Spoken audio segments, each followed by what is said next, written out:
My name is Madison Torres. I'm 22 years old. 2 weeks ago, my father stood before 50 people, relatives, family, friends, his law firm colleagues, at my graduation party. He raised his champagne glass, but he wasn't looking at me. He was looking at my younger sister. And then he said the words that still echo in my head. "I wish it was you holding that diploma tonight, Olivia. You are the only child who has ever truly made me proud." My mother nodded in agreement. No one objected. No one even glanced my way. I left quietly. Not a single person noticed. But what happened after that? They're still reeling from it. Before we begin, if you genuinely enjoy this story, please take a moment to like and subscribe. Where are you watching from, and what time is it there? Drop a comment and let me know. Now let me tell you how it all started. Let me introduce you to the Torres family. My father, Richard Torres, is a successful attorney, senior partner at one of the most respected law firms in the city. My mother, Patricia, comes from 3 generations of lawyers. And my little sister, Olivia? She's 19, just finished her first year of pre-law, and she's the sun around which my parents orbit. Then there's me, the black sheep who chose nursing. I still remember the day I told them, 4 years ago. I was 18, trembling with excitement about my acceptance into the nursing program. My father looked at me like I'd just told a joke that wasn't funny. "Nursing?" He set down his whiskey. "You want to be a servant to doctors for the rest of your life?" My mother sighed. "Our family has been in law for 3 generations. You're the first one to break tradition." I tried to explain. I wanted to help people, to be there in their most vulnerable moments, to actually make a difference. They didn't hear a word. From that day forward, every phone call home revolved around Olivia. Olivia's grades, Olivia's internship applications, Olivia's bright, shining future. Meanwhile, I graduated top of my nursing class, worked double shifts to pay my own tuition, and received commendation after commendation from my professors. Not once did they ask how I was doing. Not once did they attend a single ceremony. But there was one person in my family who always kept track. Someone who called every Sunday without fail. Someone who remembered every exam, every clinical rotation, every small victory. Someone my father had never respected. And that person would change everything. 2 months before graduation, I received an email from my mother. No greeting, no, "How are you?" just logistics. "Your graduation party will be held at the Sterling 7 p.m. Saturday. Your father has finalized the guest list. You don't need to worry about anything." I read it 3 times. My graduation party, planned entirely without me. I pulled up the guest list attachment. My stomach dropped. 53 names. I recognized maybe 10 of them, relatives I barely knew. The rest? My father's colleagues, business associates, partners from the firm. Even Olivia's sorority friends made the cut. But my friends? My nursing professors? My colleagues from the hospital where I'd done my clinicals? Not a single one. I called my mother immediately. "Mom, can I invite some of my own people? Professor Martinez was my mentor for 2 years, and my friend Celia." "Madison." Her voice was patient, like she was explaining something to a child. "This is an opportunity for our family to make an impression. Your friends, they wouldn't fit in." I felt the words like a slap. Wouldn't fit in? You know what I mean. The partners' wives will be there. We need the right atmosphere. I hung up without saying goodbye. That night, I looked at the invitation card my mother had sent for my records. My hands shook as I read it. "Celebrating the Torres family" was printed in elegant gold script, not "celebrating Madison Torres," not "Madison's graduation," just "the family." Like I was a footnote in my own story. I should have seen it coming, but I still wasn't prepared for what they had actually planned. That night, I couldn't sleep. I lay in my tiny apartment, staring at the ceiling, running through 4 years of memories, 4 years of swallowing my pride, 4 years of telling myself, just wait. When they see you succeed, they'll come around. But the truth was becoming impossible to ignore. The more I stayed silent, the more invisible I became. If I let this party happen the way they planned, if I smiled and nodded while they paraded Olivia around like a trophy, I would officially become the failed daughter in everyone's eyes. Every late night studying, every patient I'd comforted, every perfect score I'd earned, all of it would be erased. I looked at my diploma frame on the wall, summa cum laude, top of my class, a piece of paper that had cost me 4 years of no vacations, no social life, no rest. My phone buzzed. Unknown number. I ignored it, too tired for telemarketers. A voicemail notification popped up. I almost deleted it, but something made me listen. Hello, this is a message for Madison Torres. This is the office of Presbyterian Memorial Hospital. We have some important news we'd like to share with you in person. Please call us back at your earliest convenience. Presbyterian Memorial, the most prestigious hospital in the state. The place where getting an interview was nearly impossible, let alone a job offer. I called back immediately. I'm sorry, the receptionist said. The office is closed for the evening. Dr. Webb will be available tomorrow morning. Dr. Webb, the director of recruitment himself. What could be so important that he needed to tell me in person? I didn't sleep at all that night. The next morning, I called the one person who had never let me down. Grandma? Madison, sweetheart. Eleanor Mitchell's voice was warm as sunshine. I was just thinking about you. How are the party preparations going? I told her everything. The guest list I had no say in, the invitation that erased my name, the feeling of being a stranger at my own celebration. Silence on the other end. A long one. Did your father invite me? She finally asked.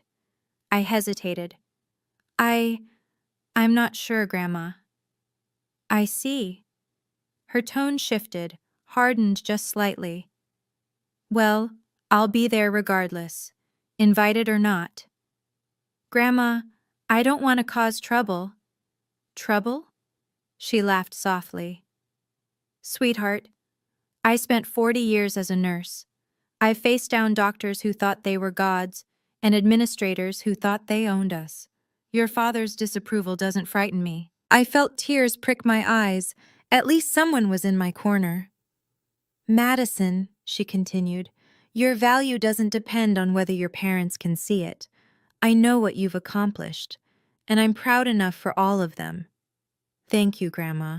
Oh, by the way, her voice turned lighter. I ran into Dr. Webb last week, the recruitment director at Presbyterian Memorial. Do you remember him? My heart skipped. You know Dr. Webb? We served on the Community Health Foundation board together for 15 years. He mentioned your name, said some very impressive things about you. What did he say? Call him back, sweetheart. I think you'll want to hear it from him directly. She hung up before I could ask more. What exactly had my grandmother told him about me? 3 days before the party, I drove to my parents' house. I found my father in his study, reviewing case files. He didn't look up when I entered. Dad, can we talk about the party? He kept reading. What about it? I'd like to invite a few people. Professor Martinez, some friends from the hospital. No. He turned a page. The list is finalized. Dad, this is my graduation party. Now he looked up. His eyes were cool, assessing. This is a Torres family event. I just want my mentor there. She guided me for 2 years. A nursing professor? He actually laughed. What will my colleagues think? They'll think I was well educated. They'll think this family has one child who couldn't keep up. The words hit like a punch. I steadied myself against the doorframe. Dad, I graduated top of my class. In nursing, Madison. He said it like the word itself was beneath him. Your sister is going to Harvard Law. Do you understand what that means for this family? I thought this party was about my graduation. He finally set down his papers, looked at me fully, and what I saw in his eyes wasn't anger. It was worse. It was complete indifference. I've already told everyone that we're announcing Olivia's Harvard acceptance. This party is the perfect opportunity. He picked up his pen again. You just need to show up, smile, and try not to draw too much attention to yourself. I stood there, frozen. Try not to draw too much attention to yourself. At my own graduation party, I understand, I said quietly. But I was lying. For the first time in my life, I was lying to my father. I found my mother in the kitchen, arranging flowers for the centerpieces. Mom, I need your help. She didn't stop arranging. With what, dear? Talk to Dad. About the party. About making it actually about my graduation. Madison, she sighed. I don't want to create conflict. You'd be standing up for me. I'd be disrupting the family harmony. By supporting your own daughter? She finally looked at me. Her expression was the same patient, slightly tired look she'd worn my entire life. Sweetheart, you've always been so sensitive. Your father means well. He just expresses it differently. He's turning my graduation into Olivia's announcement party. He's celebrating both of you. He literally said he wished Olivia had my diploma. You must have misheard him. I was standing right there, Mom. She set down a rose. For a moment, just a moment, I thought I saw something flicker in her eyes. Guilt? Recognition? Then it was gone. Your father has worked very hard to build this family's reputation. The least we can do is support his vision. Even if his vision erases me? Silence. You're choosing a side, Mom. I'm keeping the peace. By sacrificing me. She picked up another flower. Her hands were steady. Her voice was steadier. You've always been too dramatic, Madison. Just like your grandmother. I left without another word. That evening, an email arrived that changed everything. The subject line read, Formal Offer of Employment, Presbyterian Memorial Hospital. I opened it with trembling fingers, and suddenly I had a choice to make. I read the email 3 times to make sure I wasn't hallucinating. Presbyterian Memorial Hospital was offering me a position in their emergency department. Not just any position, the most competitive nursing role in the entire hospital. Hundreds of graduates applied every year. Most didn't even get interviews. And they wanted me. The salary made my jaw drop. $78,000, starting. I'd done my research. First-year associates at my father's law firm, they started at 65. But the next paragraph was what truly caught my attention. We would like to present this offer formally at a significant event in your life to honor your exceptional achievements. Please let us know if you have any upcoming occasions where this would be appropriate. They wanted to make it public. A ceremony, a moment.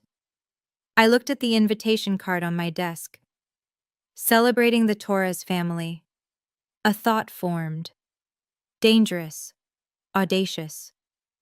What if I gave them exactly what they wanted? I scrolled to the bottom of the email. There was a postscript that made my breath catch. P.S. Mrs. Eleanor Mitchell recommended you to our attention. She described you as the most exceptional nursing student she has witnessed in her 40 years in the profession. We are honored to have you join our family, Grandma. She hadn't just mentioned my name to Dr. Webb. She'd actively advocated for me, used her decades of connections and credibility to open a door. And she'd never said a word. I didn't reply to the email that night. I needed to think. My family wanted to use my party to celebrate Olivia, to minimize me, to make me invisible. Maybe it was time to let them see exactly who they'd been ignoring. I drove to Grandma Eleanor's house the next morning. She was waiting on the porch with tea already poured, like she knew I was coming. She probably did. Grandma always seemed to know. "You got the email," she said. Not a question. "Why didn't you tell me?" She smiled, stirring her tea. "Because it wasn't my achievement to announce. I simply told Dr. Webb the truth. Everything else, you earned yourself." I sat beside her. "Grandma, tell me about Dad. About why he's like this." Her smile faded. "Your father came from nothing, Madison. Worked his way through law school on scholarships and spite. When he married your mother, he married into 3 generations of legal prestige." She paused. "The first time he met me, he looked at my nurse's uniform and said, 'I hope your daughter will have a better life than you.'" "He said that?" "To my face. At their engagement dinner." She shrugged. "I've never been someone worth impressing in his eyes. Just the mother-in-law who serves doctors. But you've done so much. The foundation, the scholarships, the community health programs, none of which involve a law degree." She reached over and squeezed my hand. "Your father measures worth by titles and prestige. People like us, we measure it by lives touched." She stood up and walked inside. When she returned, she was holding an envelope. "This came for you last month. I've been waiting for the right moment." I opened it. A letter from the Dean of the School of Nursing, a formal commendation for academic excellence, and a nomination for the Future Healthcare Leaders Program.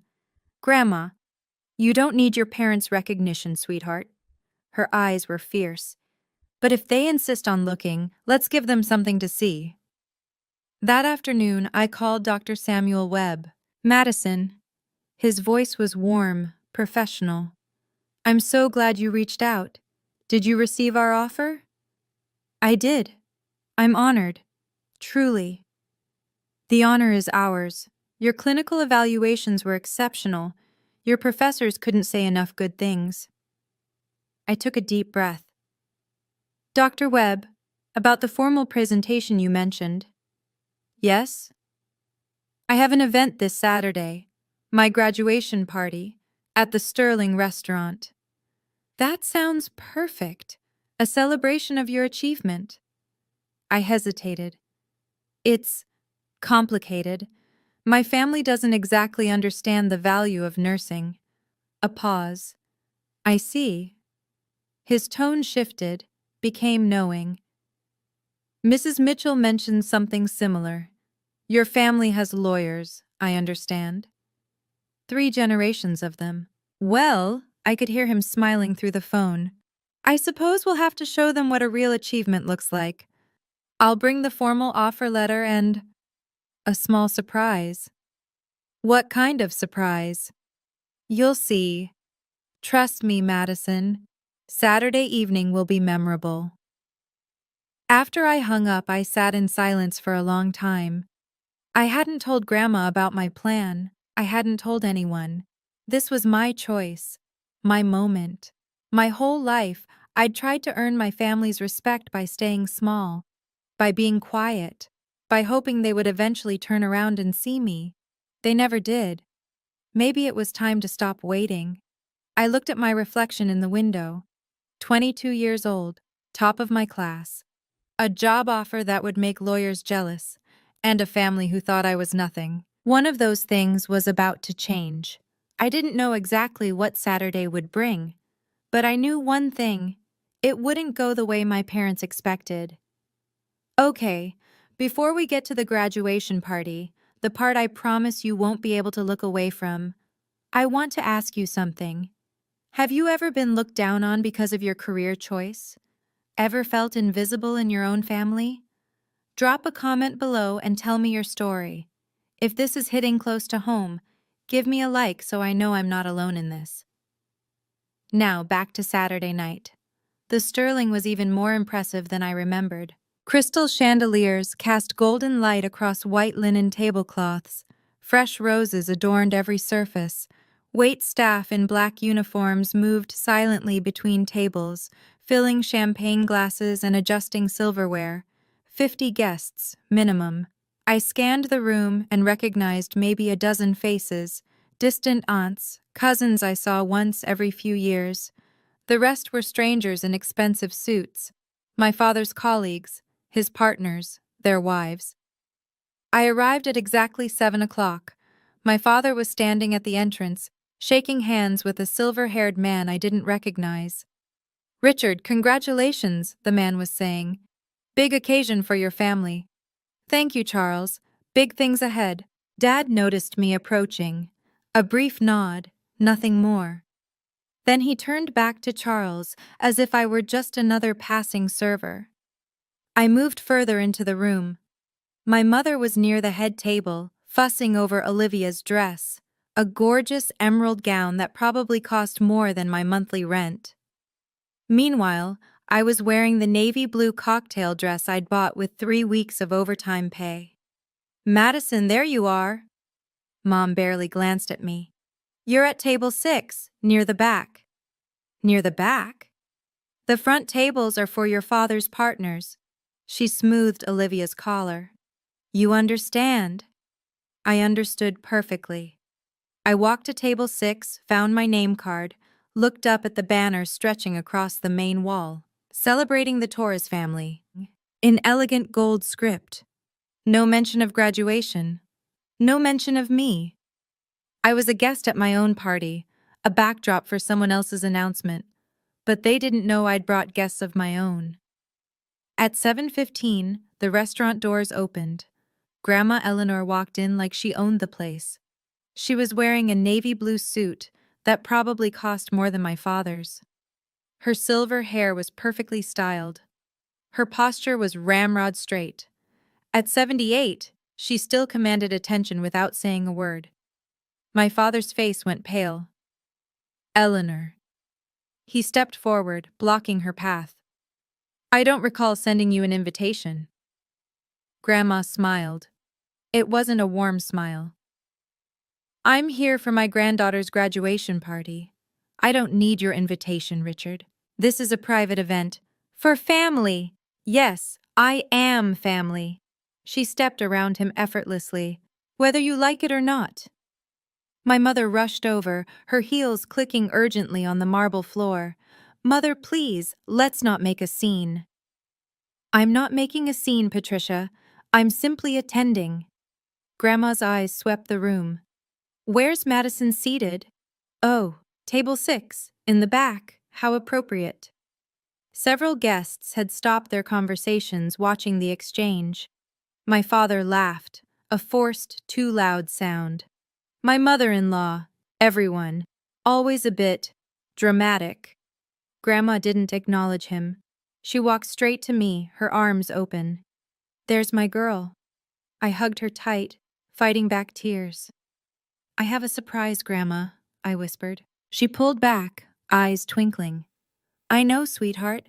I have one too." Before I could ask what she meant, a server announced that dinner would begin shortly. My father was already moving through the crowd, doing damage control, charming his partners with that practiced smile.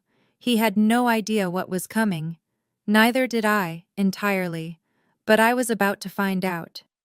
After dinner, my father stood up and tapped his champagne glass. The room fell silent. "Thank you all for being here tonight." His voice carried easily, practiced from years of courtroom performances. "We're gathered to celebrate our family." A small pause. I noticed he didn't say my name. "As many of you know, the Torres family has a proud tradition in law, 3 generations of attorneys and soon to be 4. He turned toward Olivia, who was beaming at the head table. "I want to raise a glass to the future, to my youngest daughter, Olivia, who has just been accepted to Harvard Law." Applause rippled through the room. I saw my mother nodding proudly. My father continued, his eyes still on Olivia. "I wish—" He paused for effect. I truly wish that Olivia was the one holding a diploma tonight. She is the only child who has ever truly made me proud.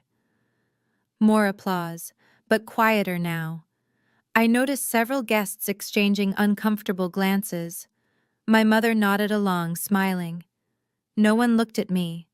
I sat frozen at table 6, feeling every eye that deliberately avoided mine. The pitying glances from the few relatives who bothered, the indifference from the rest. Olivia was still smiling, but something flickered across her face. A moment of discomfort, maybe even guilt. Then it was gone. My father raised his glass higher. To the Torres family, to our brightest star, Olivia. Everyone drank. I didn't touch my glass. My grandmother stood up. The room went silent again. And I realized this was the moment everything would change. Richard, Grandma's voice cut through the silence like a scalpel. I believe you forgot something important. My father's smile tightened. Eleanor, this really isn't the time. This is exactly the time. She stepped away from table 6, moving toward the center of the room.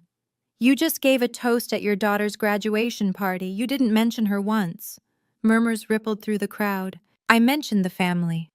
You wished a different child was holding the diploma. Grandma's voice was calm, but razor sharp. At the party for the child who actually earned it. Eleanor, you're embarrassing yourself. No, Richard, you've been doing that for years. Gasps from several tables. I saw my father's colleagues leaning in, suddenly very interested. This is a family matter, my mother interjected, standing up. We shouldn't air private issues in public. Private? Grandma laughed softly. You planned a public party to announce Olivia's college acceptance at Madison's graduation celebration. You put her at the back table. You didn't even put her name on the banner. She gestured at the gold lettering. There's nothing private about this humiliation. My father's face was turning red. I've had enough of this. Eleanor, sit down or leave. I'll do neither. The room was utterly still. 50 people watching, waiting. Then the restaurant doors opened. A man walked in, mid-40s, distinguished gray at his temples, expensive suit. He was carrying a large envelope. He walked directly toward me. My apologies for the late arrival, he said, loud enough for everyone to hear. I have urgent business with Miss Madison Torres. My father frowned. Who the hell are you? The man smiled. I'm Dr. Samuel Webb, Director of Recruitment at Presbyterian Memorial Hospital. The room went completely silent. Dr. Webb walked past my father without acknowledging him, stopping directly in front of my table. Miss Torres. He extended his hand. It's an honor to meet you in person. I stood, shaking his hand. My legs felt unsteady. Dr. Webb, I didn't expect. I wanted to deliver this personally. He held up the envelope. May I? I nodded. He opened it, pulling out an official document with the hospital's letterhead. Then he turned to address the room.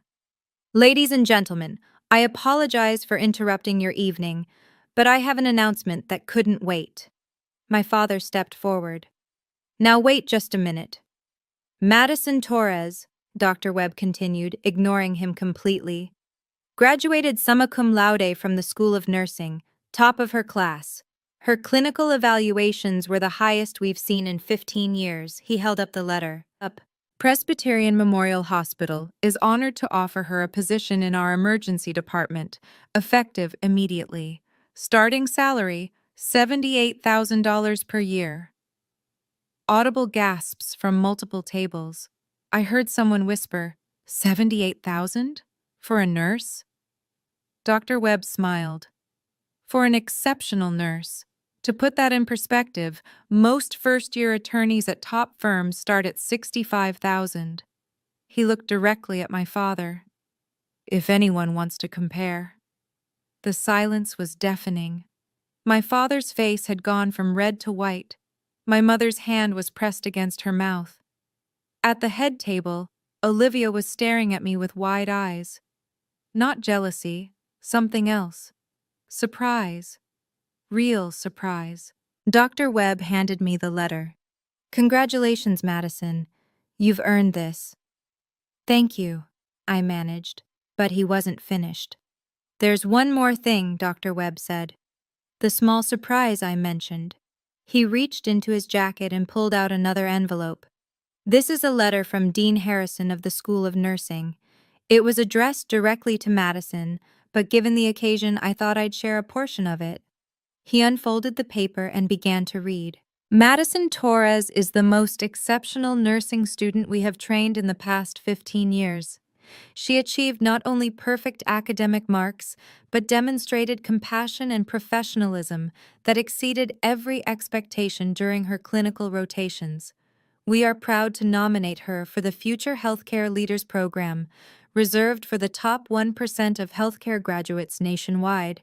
He looked up. The top 1%, nationwide. Applause erupted. Not polite applause, genuine, enthusiastic applause. I saw my father's colleagues nodding approvingly, turning to look at me with new respect. My God, I heard someone say. Richard, you never told us she was this accomplished. My father opened his mouth. Nothing came out. Dr. Webb folded the letter and handed it to me. Your grandmother was right about you, Madison. Every word. Grandma stepped forward, her chin held high. For those who are wondering, she announced, her voice carrying across the room, I was the one who introduced Madison to Presbyterian Memorial. I spent 40 years as a nurse, building relationships that Richard here has never respected. She smiled. Turns out being a servant to doctors has its advantages. My father looked like he'd been slapped. My mother sank into her chair. And Olivia. Olivia was staring at me with an expression I'd never seen before. Not pity, not jealousy, something like respect.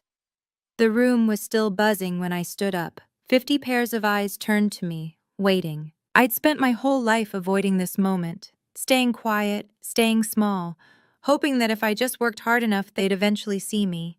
They never did. So I stopped waiting. Thank you, Dr. Webb. My voice was steadier than I expected. Thank you, Grandma. I turned to face the room, to face my parents. I spent 4 years trying to prove I was worthy of this family. I worked double shifts. I never asked for help. I graduated at the top of my class. I paused. Tonight, I realized something. I don't need to prove anything to anyone. My father started to speak. Madison, you misunderstand. I understand perfectly, Dad. I didn't raise my voice. I didn't need to. You wanted to use my graduation party to announce Olivia's acceptance. You wished she had my diploma. You sat me at the back table. I gestured at the banner. You didn't even put my name up there. The silence was absolute. I'm not angry. I meant it. The anger had burned away, leaving something cleaner behind. I'm just done. Done waiting. Done hoping. Done pretending you'll change. I picked up Dr. Webb's letter. From today, I'm setting a new boundary. I won't beg to be loved anymore. I'll invest my energy in people who actually value me. I looked at Grandma. Her eyes were glistening. Then I looked back at my parents. I'm not asking for an apology. I'm just letting you know that things will be different now. My father finally found his voice. Madison, let's discuss this privately. No, I smiled. I think we're done discussing. My father's face cycled through several emotions, shock, anger, and finally, something that looked almost like panic. Madison, you're being dramatic. He forced a laugh, glancing at his colleagues. You know how it is. Family misunderstandings. This wasn't a misunderstanding, Dad. I kept my voice calm. You literally wished my sister had my diploma, in front of 50 people.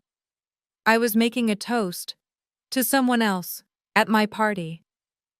A man stood up from one of the front tables. I recognized him from my father's office, Mr. Harris, a senior partner. Richard. His voice was quiet but firm. I think your daughter deserves an apology. Several heads nodded around the room. My father's laugh died in his throat. Charles, this is a family matter. You made it public when you gave that toast. Mr. Harris looked at me with something like respect. Young lady, congratulations on your achievements. That's genuinely impressive. Thank you, sir. My father was losing control of the room.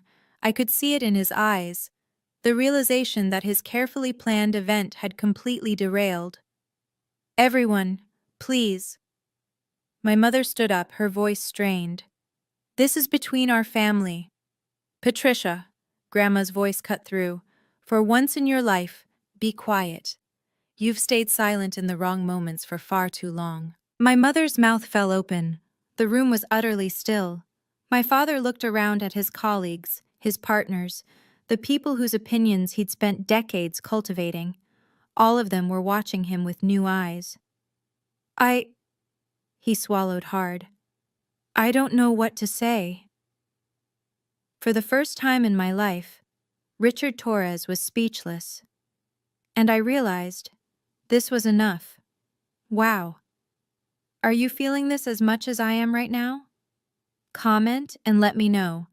If you were me, would you stay or walk out after that moment? Here's the thing. The story isn't over. What happened next actually changed my whole perspective. Hit that like button if you want to hear how it all ends. Now, let me tell you about the aftermath. The party dissolved quickly after that. Guests made polite excuses and headed for the exits. I stood near the door, accepting congratulations from people who'd ignored me an hour earlier. But I also caught fragments of conversation. Two of my father's colleagues were lingering near the coat check. I had no idea Richard was like that with his daughter. 78,000 for a new nurse? My son graduated law school last year. He's making 62. Did you see his face when the hospital director walked in? Priceless. Makes you wonder what else we don't know about him. I watched my father standing alone in the corner of the emptying room. No one approached him. The partners who usually orbited around him kept their distance. My mother was frantically gathering her things, avoiding eye contact with everyone. Mr. Harris stopped beside me on his way out. Miss Torres. He pulled a business card from his wallet. If you ever need anything, a recommendation, a reference, advice, don't hesitate to call. Thank you, Mr. Harris. Your father is a skilled attorney. He paused. But tonight, I learned something about his character I wish I hadn't. Good luck to you. He shook my hand and left. I looked across the room. Olivia was still at the head table, alone now. She was watching me, not with anger, not with jealousy, with something that looked almost like confusion, like she was seeing me for the first time. Our eyes met for a long moment. Then she stood up and started walking toward me. I braced myself for whatever was coming next. Olivia stopped in front of me, her emerald gown suddenly looking too bright under the dimming lights. Madison, her voice was hesitant. Are you okay? I almost laughed. Are you seriously asking me that? She bit her lip. I didn't know it was this bad. How could you not know? She looked down. I guess I thought this was just how our family worked. Dad talks about me, Mom focuses on me, and you... She trailed off. I stay invisible. I never thought of it like that. She looked up, and I was surprised to see her eyes glistening. I just thought you were quiet, that you didn't want the attention. I wanted it, Olivia. I just learned I'd never get it. We stood in silence. Around us, the restaurant staff had begun clearing tables. I'm sorry. Her voice cracked. I know that doesn't fix anything, but I am. You don't need to apologize for Mom and Dad. I'm apologizing for me, for never asking, for never noticing. She wiped her eyes. For just accepting how things were. I felt something shift in my chest. Not forgiveness, not yet, but something softer than the wall I'd built. You were 19, Olivia. You're still 19, you didn't create this dynamic. But I benefited from it. Yes, you did. She nodded slowly. What happens now? With us? I considered the question carefully. You're my sister. That doesn't change. But our relationship needs to be rebuilt. On respect. Not on whatever this has been. I want that. Her voice was small but sincere. I want to actually know you. Then start by seeing me. Not as a comparison, just as me. She nodded again. It was a beginning. 2 weeks after the party, Grandma called with news. Your father's having a difficult time at the firm. I was in my new apartment, unpacking boxes. What do you mean? Mr. Harris told some of the other partners about that night. The story spread. She paused. Apparently, several clients have requested to work with different attorneys. They're leaving Dad? Not entirely, but they've made it clear they prefer colleagues with better character, as one of them put it. I sat down on an unopened box. I wasn't sure how to feel about this. He's not getting fired or anything, Grandma continued. But his reputation took a hit. The golden boy image has some tarnish now. I didn't want that. You didn't cause it, sweetheart. He did. You just stopped covering for him. That afternoon, my mother called for the first time since the party. Madison, her voice was tight. We need to talk. About? Your father's colleagues. They keep asking about you, bringing up the party. It's affecting his work. That's not my fault, Mom.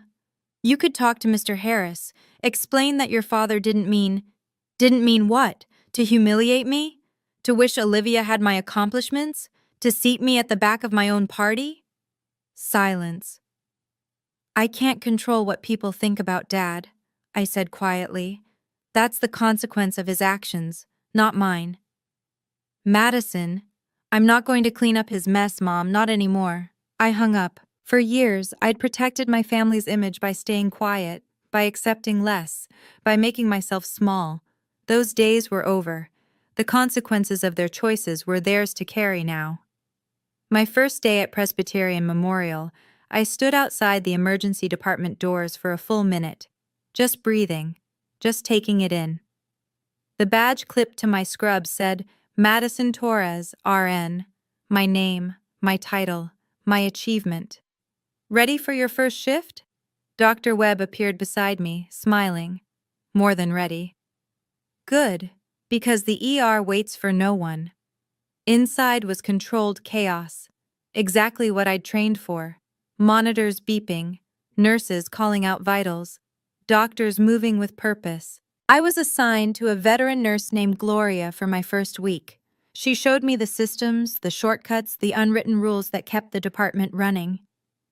You're good, she told me after my first patient intake. Really good. Whoever trained you knew what they were doing. I had an excellent professor, and my grandmother was a nurse for 40 years. Eleanor Mitchell?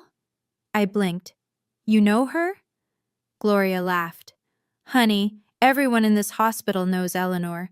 She helped train half the senior staff. That woman is a legend. I felt a warm glow spread through my chest. A bouquet of sunflowers was waiting in the break room, from Grandma with a note. To my granddaughter on her first day, I've always been proud of you, always. My first real patient was an elderly woman, 72 chest pains. She was alone, scared, gripping the bed rails with white knuckles.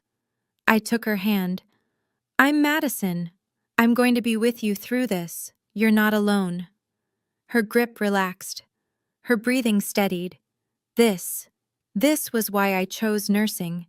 Not for the money or the prestige, for moments like this, for being there when someone needed me most. I was exactly where I belonged. 3 months later, my life looked completely different.